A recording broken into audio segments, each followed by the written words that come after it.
परमेश्वर का धन्यवाद हो जिसने हमें आज जिंदा रखा है।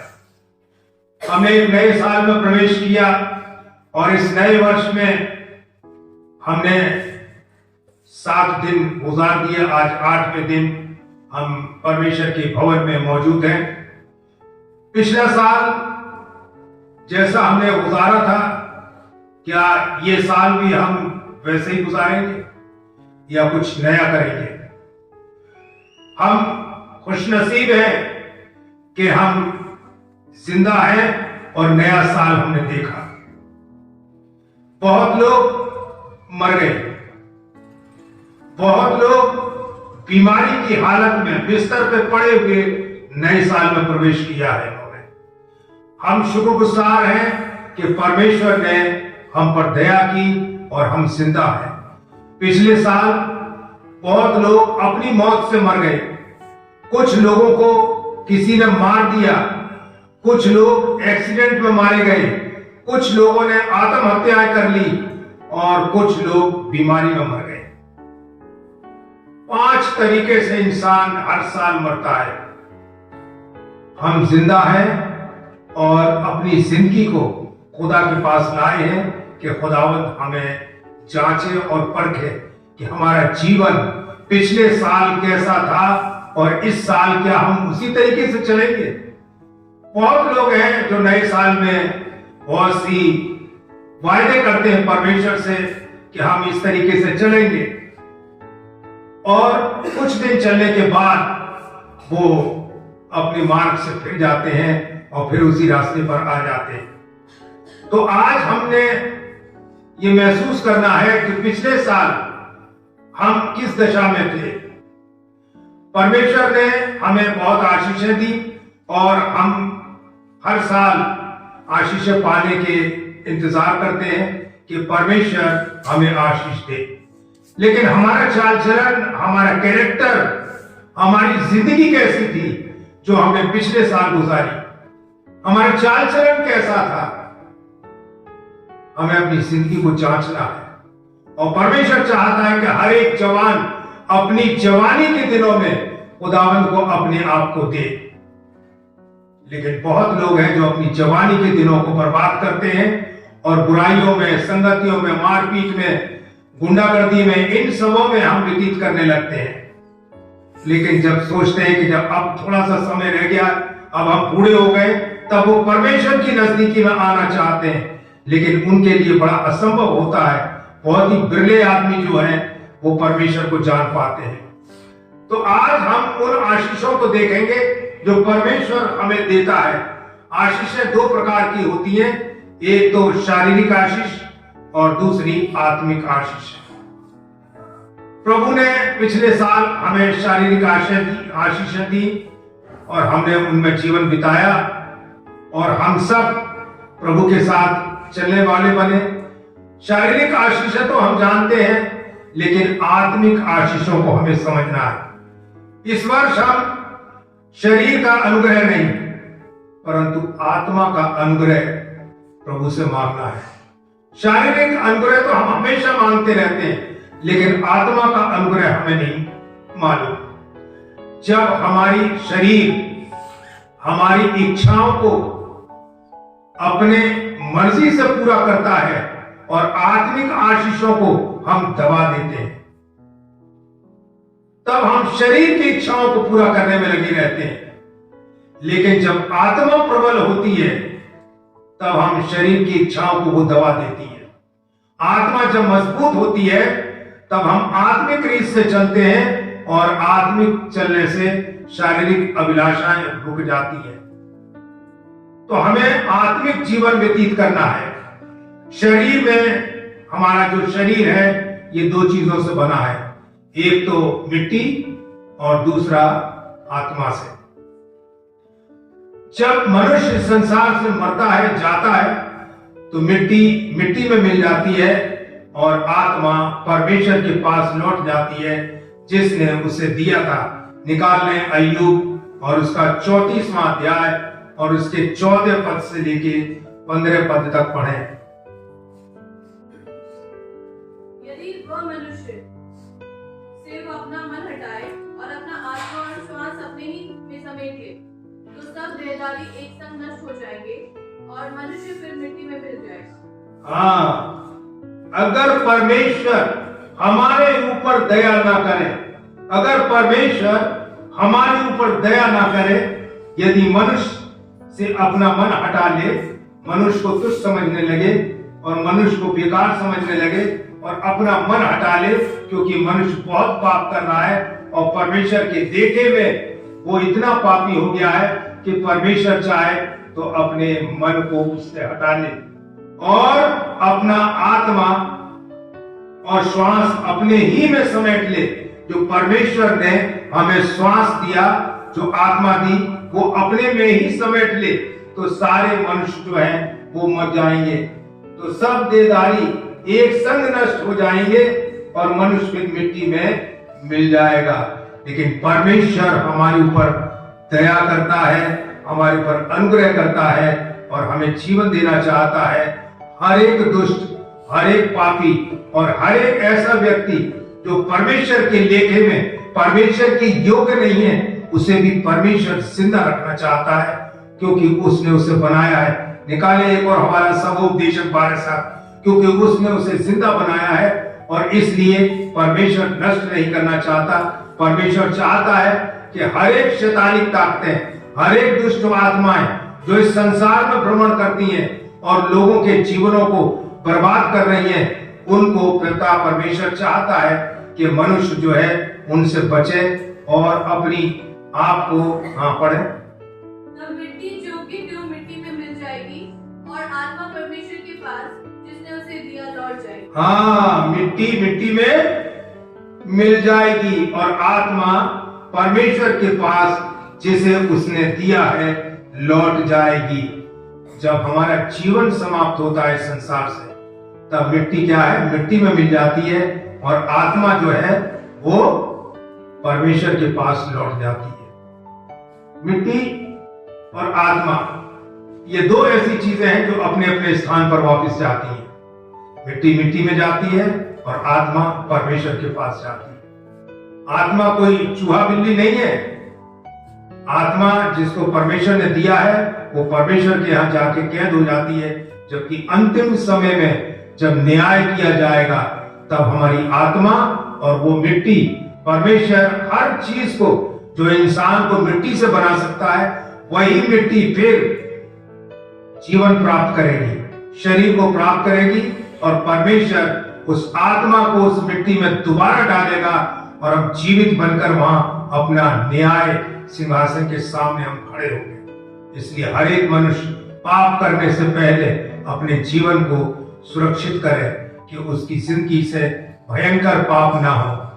हमारा जीवन कैसा है ये परमेश्वर जानता है, हम नहीं जानते। हमारे जीवन में बहुत सारी बुराइयां हैं, पर आज इस वर्ष हम जो है आत्मा पर विशेष ध्यान देंगे कि हमारी आत्मा कैसी है। कैसे पता चलेगा कि हम शारीरिक हैं या आत्मिक हैं? ये हम कैसे जान सकते हैं? बता सकते हैं आप? हमें कैसे पता लगेगा कि हम शारीरिक हैं या हम आत्मिक हैं? तो इसके लिए निकाल लें रोमियो 8 और उसका 5वां पद हम पढ़ेंगे, तो हमें मालूम हो जाएगा कि हम आत्मिक हैं या शारीरिक हैं। रोमियो 8 और उसका 5वां पद। क्योंकि शारीरिक व्यक्ति शरीर की बातों पर मन लगाते हैं, परंतु आध्यात्मिक आत्मा की बातों पर मन लगाते हैं। हाँ, शारीरिक मनुष्य, क्योंकि शारीरिक मनुष्य शरीर की बातों पर मन लगाते हैं। हमारा शरीर जैसा चाहता है वैसा हम करते हैं। बहुत लोग शरीर के लिए, एक केरल में एक एक्टर थी जिसका मैं नाम भूल गया हूं, जो पहले फिल्म एक्टर थी, बाद में चीफ मिनिस्टर हो गई। आप में से बहुत से लोग जानते होंगे, जयललिता। जयललिता का इतना वो था शरीर के ऊपर कि वो इतनी चप्पल और जूतियां खरीदती थी कि जब उसकी मृत्यु हुई तो सैकड़ों जूती और चप्पल उसके घर से निकली। उसे जूती और चप्पल खरीदने का शौक था। बहुत सी स्त्रियां कपड़ों का खरीदने का शौक है, कपड़ों का ढेर लगाती हैं। वो शरीर की बातों पर मन लगा रहे हैं। लोग जो इच्छा होती है, बहुत लोग हैं अन्य अन्य चीजें खरीदते हैं। बहुत से लोग हैं जो ऐसी चीजें खरीदते हैं जो हमेशा खरीदते जाते हैं और कभी इस्तेमाल नहीं करते। एक बार इस्तेमाल करा और छोड़ दिया। शारीरिक बातों पर मन लगाए रहते हैं। तो जो शारीरिक बातों पर मन लगा रहा है वो भी परमेश्वर को लेखा देगा, क्योंकि वो शरीर की बातों पर रहे। आत्मिकता की बातें उनके जीवन में पाई नहीं गई, ना आत्मा ने उनके जीवन से बात करी, क्योंकि शरीर की इच्छाएं प्रबल हो रही थी। तो और लेकिन वो परमेश्वर की राहों में चलते हैं, वो दुआ भी करते हैं, परमेश्वर के भवन में भी आते हैं, सारे काम करते हैं, तो क्या वो स्वर्ग में जाएंगे? हमें याद रखना है, मरने के बाद कुछ भी खत्म नहीं होता। मरने के बाद हमारा न्याय किया जाएगा, हमारी आत्मा सुरक्षित रखी जाती है। तो इसलिए हम अपनी आत्मा के ऊपर परमेश्वर के अनुग्रह को देखना है कि हमारी आत्मा पर परमेश्वर का अनुग्रह हुआ है कि नहीं। जब हमारी आत्मा पर अनुग्रह होता है तब हम क्या बन जाते हैं? आत्मिक बन जाते हैं। जब हमारी आत्मा के ऊपर परमेश्वर का अनुग्रह होता है तब हम आत्मिक बन जाते हैं। फिर हमारा मन संसार की बातों में नहीं लगता, फिर हम अपने मन को परमेश्वर की बातों में लगाते हैं। लेकिन आत्मा हमारे ऊपर जोर लगाती है कि हम पाप के रास्ते में चले, बुराई के रास्ते में चले, और जब शरीर प्रबल होने लगता है तो आत्मा मरने लगती है। इसलिए हमें आत्मा की बातों पर मन लगाना है, क्योंकि हमारा मन जो है वो सबसे अधिक धोखेबाज है। यिर्मयाह नबी की पुस्तक उसका 17वां अध्याय और उसके 9वें पद में लिखा हुआ, निकाल ले, पढ़ ले, सब कोई पढ़े अपनी किताब में से। उसमें यूं लिखा है कि मन तो सब वस्तुओं से अधिक धोखेबाज है और उसमें असाध्य रोग लगा हुआ है। निकाल ले, पढ़े सब कोई। मन तो सब वस्तुओं से अधिक धोखा देने वाला होता है, हाँ उसमें से असाध्य रोग लगा, हाँ, उसका भेद कौन समझ सकता है? बस मन जो है सबसे अधिक धोखेबाज है, उसमें असाध्य रोग लगा हुआ है। मन जो कहता है वही हम करते हैं, मन को कभी हम रोकते नहीं है। लेकिन जो आत्मिक मनुष्य है वो अपने मन की इच्छाओं को रोकते हैं और शारीरिक इच्छाओं को दबा देते हैं और आत्मिक इच्छाओं को प्रबल करते हैं और परमेश्वर के साथ संगति करते हैं, उसको स्मरण करते हैं। सांसारिक चीजें, हमारा मन जो है वो सांसारिक चीजों में लगा रहता है, और सांसारिक चीजें जो हमें दिखाई देती हैं वो सब क्या है? नाशवान है। हर एक सांसारिक चीज जो है नाशवान है, और वो जो आंखों से दिखाई देने वाली हर चीज मिट जाएगी, कोई भी नहीं रहेगी। इस वर्ष अधिक समय हम अपनी आत्मा को बचाने में लगाएं कि हमारी आत्मा बच जाए और हम आत्मा के चलाए चलने वाले बने। पहला पतरस 4 अध्याय उसका 3 पद को पढ़ें। क्योंकि अन्य जातियों की इच्छा के अनुसार काम करने और दुश्मन की बुरी अभिलाषाओं, मतवालापन, लीला क्रीड़ा, पियक्कड़पन और घृणित मूर्ति पूजा में जहाँ तक हमने पहले समय दोहराया वही बहुत हुआ। बस यहाँ पर लिखा है, क्योंकि अन्य जातियों की इच्छा के अनुसार काम करने और लुचपन की बुरी अभिलाषाएं, मतवालापन, लीला क्रीड़ा, पियक्कड़ और घृणित मूर्ति पूजा में जहां तक हमने पहले समय लगाया है वही बहुत है। तो हमारा परमेश्वर का वचन कहता है कि जब हम पिछले साल, अगर आपने अन्य जातियों के समान जो परमेश्वर के लोग थे, लेकिन उन्होंने भी अपना जीवन परमेश्वर के योग नहीं, परंतु अन्य जातियों में, सारे संसार में बुराइयां बहुत हैं, अच्छाइयां कम हैं। जब हमने ऐसा मन लगाया कि इन तमाम चीजों में हम पड़े रहे, लेकिन इस साल इन तमाम चीजों से हम अपने आप को हटाएंगे और परमेश्वर में अपने मन को लगाएंगे। शरीर आत्मा का दुश्मन है। जब आत्मा कहेगी कि बाइबल पढ़ो, दुआ करो, तो शरीर क्या कहता है कि नींद आ रही है, थकावट है, काम से आए, अभी सो ले रहे हैं, सुबह हम प्रार्थना करेंगे। जब सवेरे उठते हैं, देर हो रही है, खाना खाया, नाश्ता करा, ऑफिस को देर हो रही है, मैं ऑफिस में बैठ के दुआ करूंगा। तो हम शरीर की अभिलाषाओं को पूरा करने के लिए आत्मा की अभिलाषाओं को दबा देते हैं। तो क्या ये नया साल जिसमें हम आए हैं, क्या ये हमारे लिए ऐसा ही रहेगा? जो हम पिछले साल करते रहे वही रहेगा? पिछले साल हमारे अंदर बुरी इच्छाएं थी, गलत हम सोचते थे, गलत लोगों के साथ बैठते थे, तो हम क्या अपने मनों को परिवर्तित करने के लिए तैयार हैं? हम अपने जीवन में कितनी किताबें पढ़ते हैं, बहुत सारी किताबें पढ़ते हैं, लेकिन टीवी और अखबार इन सब में हमारा मन लगा रहता है। लेकिन हमारे पास एक ऐसी किताब है जो पूरे जीवन के लिए केवल एक किताब है, और वो है ये बाइबल। पूरे जीवन के लिए एक किताब है, लेकिन हम क्या करते हैं कि हम इसे नहीं पढ़ते। पूरे जीवन के लिए है, लेकिन हमें ये किताब अगर हम पढ़ें तो ये हमें स्वर्ग में ले जाएगी। परंतु दुख की बात यह है कि बहुतों ने पूरी बाइबल आज तक नहीं पढ़ी, एक बार भी नहीं पढ़ा कि हम इसको एक बार तो कम से कम पढ़ें, शुरू से लेकर आखिर तक। ये वो लोग हैं जिनकी आत्मा पर अनुग्रह परमेश्वर का नहीं हुआ है, जिनकी आत्मा जो है वो दबी हुई है। ये वो लोग हैं जिनकी आत्मा मर चुकी है। जब आत्मा पर अनुग्रह होता है तब हम आत्मा से पैदा होते हैं। जब परमेश्वर हमारी आत्मा पर अनुग्रह करता है तब हम परमेश्वर से कहलाते हैं कि हम परमेश्वर से पैदा हुए हैं। तो आइए हम इसके लिए निकालें यूहन्ना 3 अध्याय का 6वां पद। क्योंकि जो शरीर से जन्मा है वह शरीर है, और जो आत्मा से जन्मा है वो आत्मा है। हाँ, जो शरीर से जन्मा है वो शरीर है, शरीर की बातें करता है, आत्मिक बातें नहीं करता। लेकिन जो आत्मा से जन्मा है वो आत्मा से हम कैसे जन्मेंगे? सवाल ये भी तो है कि भाई हम आत्मा से कैसे जन्मे? आत्मा से हम जब जन्मते हैं जब अपने पापों का अंगीकार हम परमेश्वर के सम्मुख करते हैं, आके अपने अपराधों को मानते हैं। बहुत लोग हैं जो अपराध मान तो लेते हैं लेकिन छोड़ते कभी नहीं है। निकाले नीति वचन 28:13।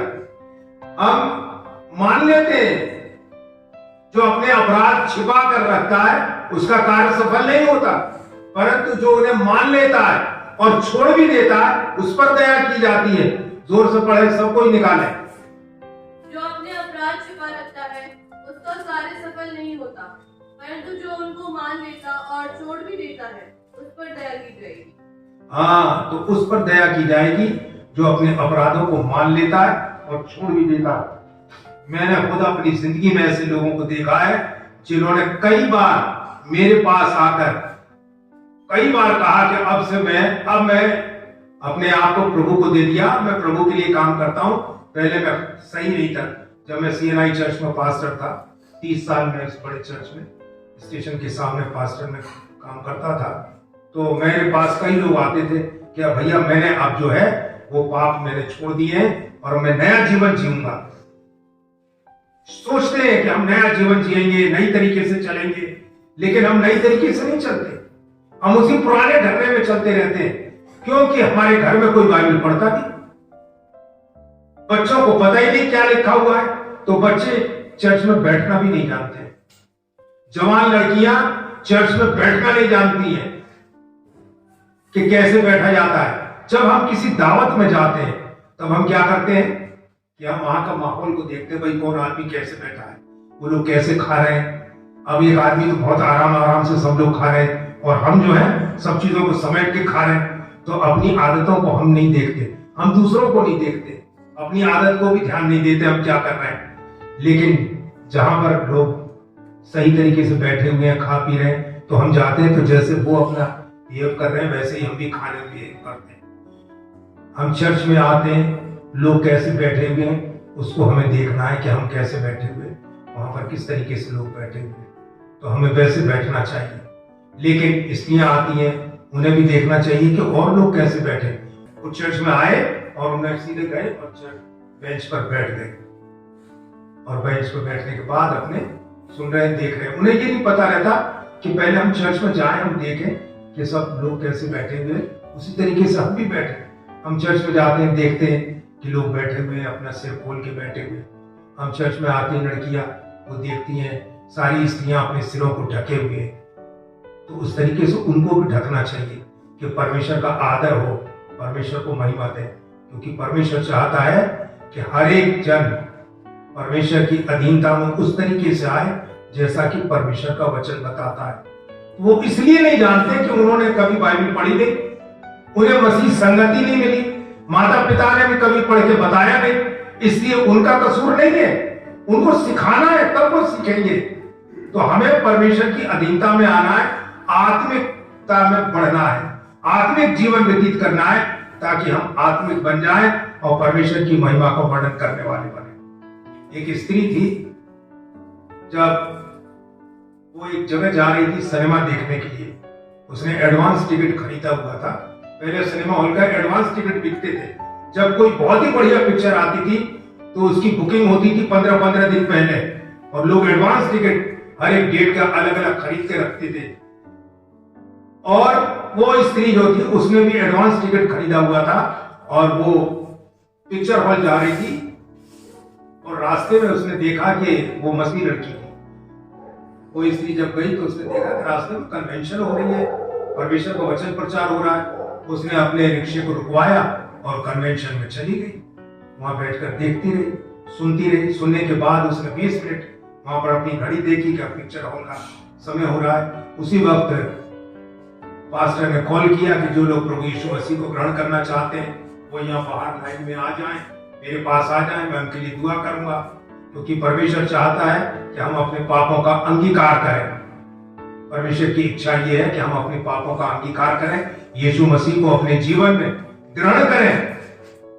तो वो स्त्री ने सोचा कि चलो ठीक है, मैं भी ग्रहण करूंगी। और उसने अपनी डायरी खोली और उसने उस डायरी में लिखा कि आज नहीं, कल मैं यीशु मसीह को अपने जीवन में ग्रहण करूंगी।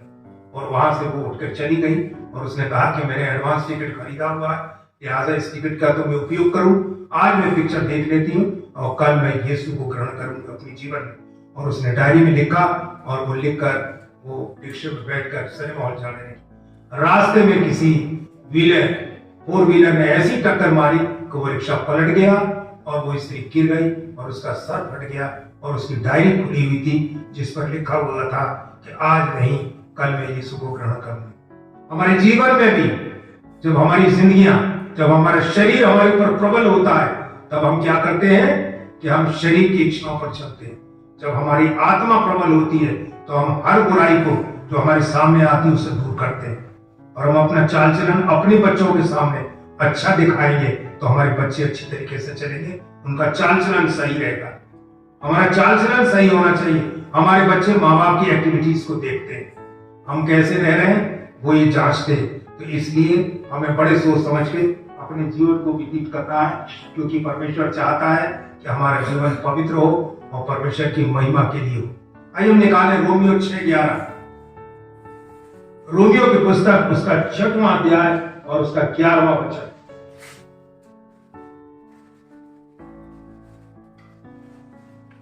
ऐसे ही तुम भी अपने आप को पाप के लिए तो मरा, परंतु परमेश्वर के लिए मसीह यीशु में जीवित समझो।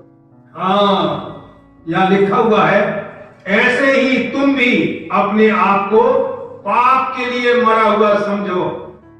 पाप करने में हातिम मत बनो, झूठ बोलने में हातिम मत बनो। इस नए साल में दूसरे की बुराई करने में हातिम मत बनो। इस नए साल में पाप करने में तरक्की मत करो। इस साल में आत्मिक तरक्की करो। शारीरिक जीवन तो हमने बहुत प्राप्त किया, शारीरिक आशाएं, आशीषें बहुत प्राप्त की, लेकिन क्या हमारे पास आत्मिक जीवन है? अभी मैंने बताया था ना आपको पढ़ के कि आत्मिक जीवन हमारा कैसा होना चाहिए। तो यहाँ लिखा हुआ 11वें पद, ऐसे ही तुम भी अपने आप को पाप के लिए तो मरा हुआ। अगर हमारे जीवन में पाप आता है, बुराई आती है, हमें कहना है कि मैं तो पाप के लिए मरा हुआ हूं, मैं जिंदा हूं ही नहीं पाप के लिए, मैं तो परमेश्वर के लिए जीवित हूं। आत्मिक जीवन मेरे अंदर होना चाहिए। आपके जीवन को, आपके चाल चलन को सब लोग देखते हैं। हमारा जीवन, हमारा चाल चलन हर एक आदमी देखता है, हर एक जन हमारे जीवन को जांचता है। हमारा जीवन कैसा है, हमारी आंखें कैसी हैं, हमारे चलने की विधि कैसी है, हम किस चाल में चल रहे हैं। हमें बहुत होशियार रहना है। हमें इस नए साल में आत्मिक जीवन व्यतीत करें ताकि हम परमेश्वर की नजदीकी में बढ़ें और परमेश्वर की आशीषों को प्राप्त करें।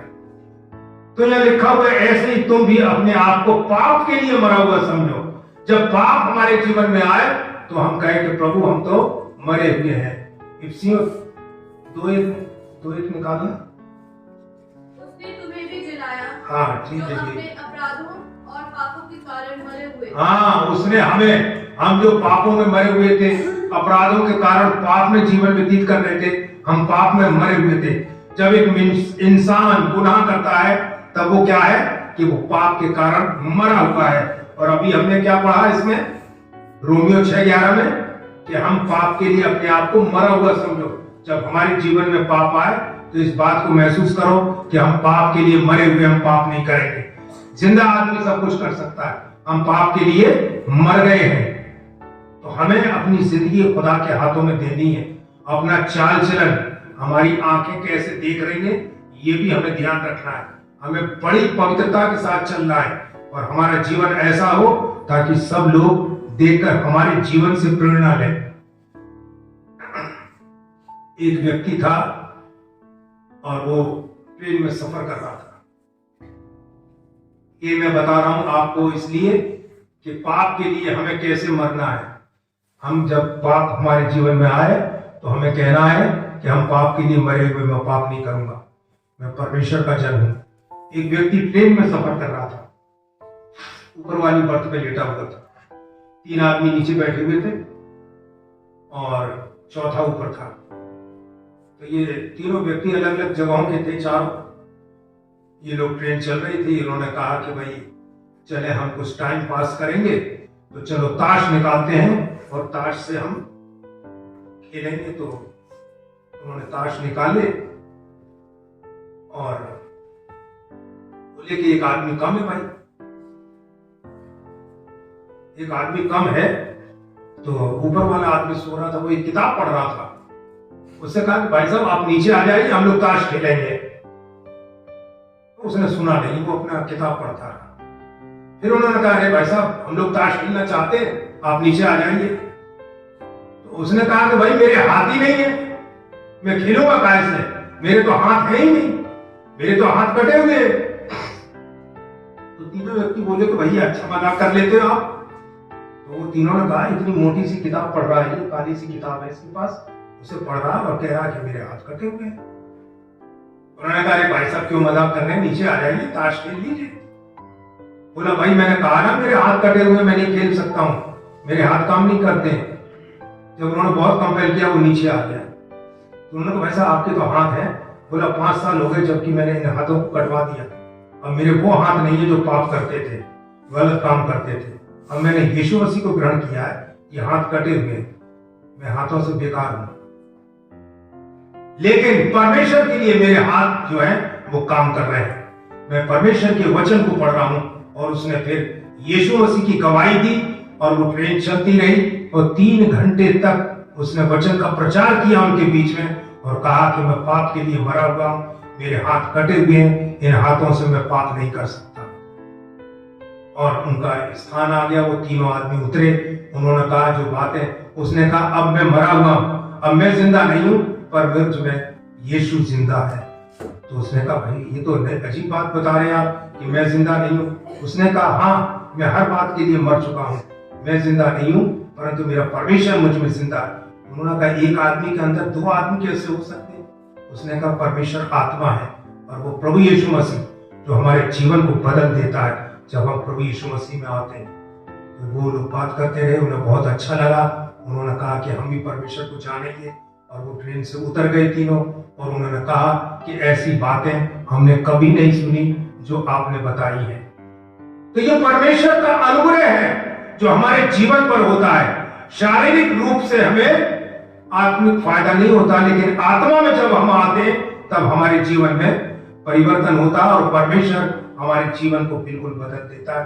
सो आइए एक पद हम और पढ़ेंगे आखिर में, वो है इब्रानियों 3:15। जैसा कहा जाता है यदि आज तुम उसका शब्द सुनो तो अपने मनों को कठोर न करो, जैसा कि क्रोध दिलाने के समय किया। हाँ बस हमारे मनों को, जब हम परमेश्वर का वचन सुनते हैं, जब परमेश्वर में हम चलते हैं, तो हमें क्या करना है। इब्रानियों कितना पढ़ा था हमने, 3:15। जैसा कि परमेश्वर का वचन कहता है कि जब हम उसकी आवाज को सुने तो हमें अपने मन को कठोर नहीं करना है, परंतु परमेश्वर की आवाज को सुनना है। जैसा कहा जाता है, यदि आज तुम उसका शब्द सुनो तो अपने मनों को कठोर ना करो। आज हम परमेश्वर का वचन सुन रहे हैं, कल नहीं आएगा, कोई नहीं जानता कि कल आएगा। क्या हम कल का दिन देखेंगे? नहीं देख पाएंगे, क्योंकि ये परमेश्वर जानता है कि देख पाएंगे या नहीं देख पाएंगे। परमेश्वर हमारे जीवन को जांचता और परखता है और अपने आशीर्वादों से भरता है। हम आज की गारंटी दे सकते हैं कि अभी हम जिंदा हैं। आगे की जाने की 2 मिनट के बाद की भी हमारे पास कोई गारंटी नहीं है कि हम जिंदा रहेंगे। अभी ठंड में कानपुर में 50 व्यक्तियों को हार्ट अटैक हुआ है। 300 से ज्यादा व्यक्तियों की मृत्यु हो गई इस ठंड के आलम में। कितने लोगों ने बड़े बोझ के साथ इस सर्दी के लिए प्रार्थना की होगी कि प्रभु इन गरीबों को बचाओ। हमें उन गरीबों के लिए प्रार्थना करनी है, अपने घर के लिए प्रार्थना करते रहते हैं। वो मजदूर जो मेला उठा रहे हैं हमारा, उनके लिए कितने लोग प्रार्थना करते हैं? उनके लिए प्रार्थना करो कि प्रभु ये मेला उठा रहे हैं ऐसी सर्दी में, इन्फेक्शन से इनको बचाना, इनकी जिंदगी को महफूज करना। परमेश्वर चाहता। मत्ती रचित सुसमाचार में हम पढ़ते हैं कि तुमने इन गरीबों के साथ जो नहीं किया वो मेरे साथ भी नहीं किया। तो हमें जो है बड़ा ध्यान रखना है कि हम परमेश्वर की संगति में चलें और उसकी आशीषों को प्राप्त करें।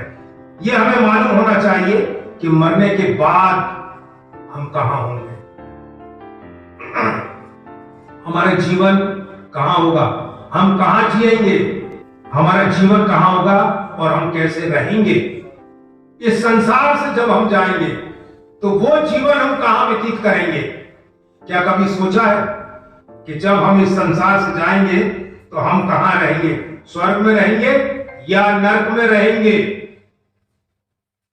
हमने कभी ध्यान नहीं दिया। हमें ध्यान देना है कि हम कहां रहेंगे, क्योंकि हमें अगर स्वर्ग में जाते हैं तो क्या हम स्वर्गीय जीवन व्यतीत करने के लिए तैयार हैं?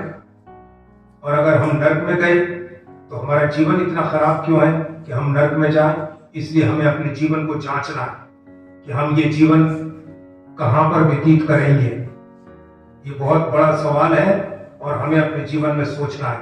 इसलिए इस साल हम 3 काम जरूर करेंगे।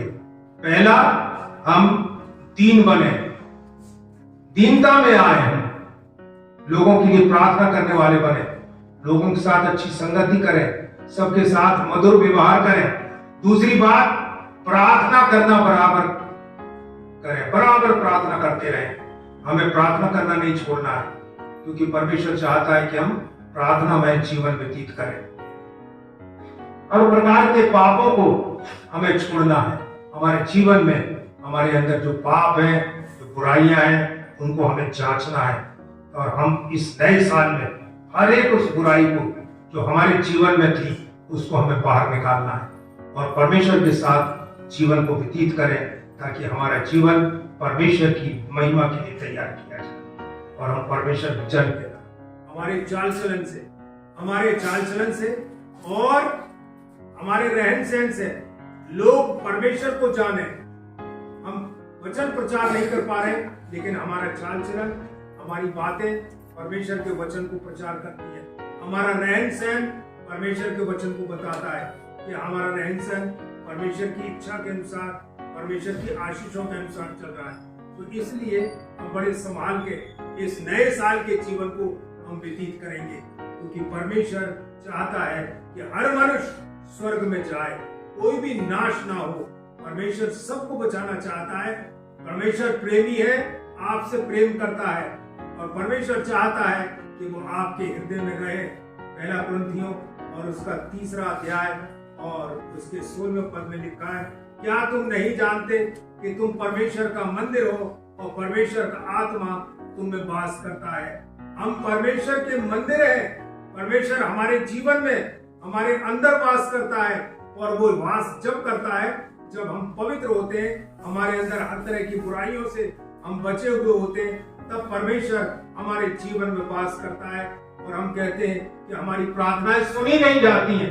परमेश्वर हमारी प्रार्थनाओं को सुनता है, लेकिन वो नजरअंदाज करता है कि हम अपना जीवन परमेश्वर के योग बना लें तो वो हमारे अपराधों को हमारी जिंदगी से दूर कर देता है। इसके लिए आखिरी वचन पढ़ें यशायाह नबी की पुस्तक और उसका 44वां अध्याय और उसके 22 पद को। मैंने तेरे अपराधों को काली घटा के समान और तेरे पापों को बादल के समान मिटा दिया। हाँ, मैंने तेरे अपराधों को काली घटा के समान और तेरे पापों को बादल के समान मिटा दिया है। इसलिए परमेश्वर आज आपसे कह रहा है कि मेरी ओर लौट आओ। परमेश्वर आज आपसे कह रहा है कि मेरी ओर लौट आओ, क्योंकि मैंने तुझे छुड़ा लिया है। जब हम परमेश्वर को यीशु को अपनी जिंदगी में कबूल करते हैं और उसको अपना जीवन दे देते हैं, तब परमेश्वर हमारी आदतों में परिवर्तन करता है और वो कहता है कि मैंने तुझे पापों से छुड़ा लिया है। हमारे पापों को वो अपनी पीठ के पीछे फेंक देता है। परमेश्वर सच्चा न्यायी है और उस पर हमें भरोसा करना है और ये जीवन हमें प्रभु यीशु मसीह को दे देना है। आइए हम प्रार्थना करें।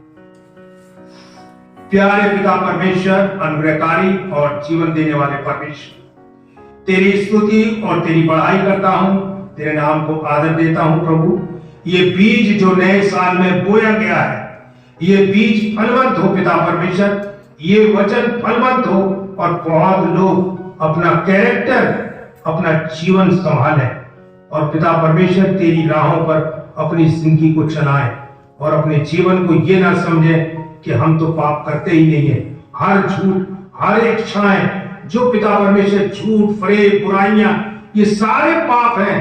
ये अपराधों को हमें छोड़ना है और पिता परमेश्वर और सब लोगों को विशेष रूप से पिता परमेश्वर अपनी महिमा के लिए तैयार करिए, ताकि हर एक मनुष्य तेरी महिमा, तेरी स्तुति और तेरी बढ़ाई कर सके और अपना जीवन आत्मिक रूप से बसर करने वाला बने और उनके बाल बच्चे पिता परमेश्वर उनके द्वारा तेरे वचन को सीखें और तेरी महिमा से भरपूर किए जाएं और पिता परमेश्वर हम तेरी आज्ञाओं का पालन करें। ऐसे हमारी विनती और प्रार्थना सुनिए और ग्रहण करिएगा। आमीन।